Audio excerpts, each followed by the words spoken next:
So, were you successful? Here's my solution. We should add an input field. So I'll add a horizontal line again just to have some separation. And then my input field. The label, of course, is optional. I want the user to enter a username, so let's add an input which receives this class, which is form control. If we save this and have a look at our application, this is how it looks like. Now, if you don't want to have it sit directly on the edges, you can of course add some Bootstrap styling to this. So maybe a container with a row inside of it, and then the call XS12 class. So feel free to wrap your content in there. It's not required for the solution of this, of course. So with that, we got our input field here with the username. Now let's bind this username to a property of our TypeScript file. So here I will add a new property to my app component, and I will name this property username. This will be a string, and I will set it to an empty string initially, like this. Now we learned that we can use two-way binding to bind to this.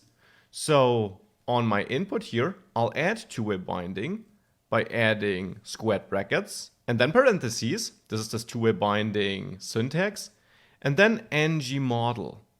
Now with that added, I can bind to my username like this.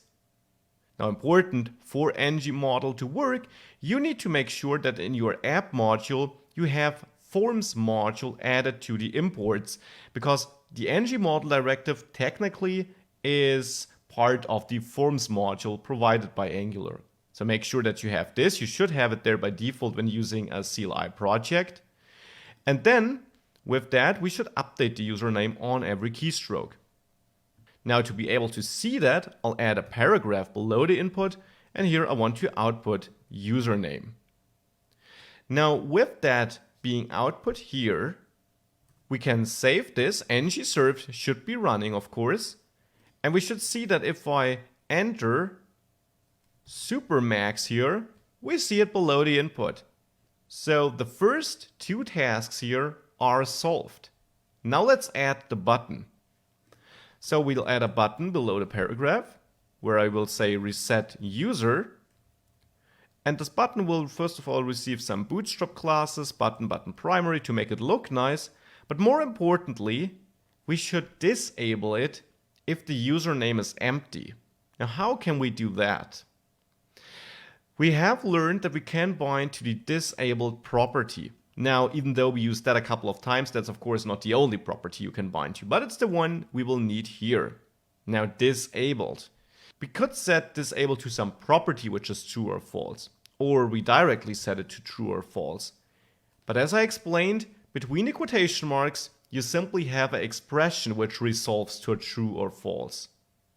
Now, since we want to disable this, if the username is empty, we could simply check that between the quotation marks here. So we could say disable this if username, this property, is equal to an empty string. So two single quotation marks inside here.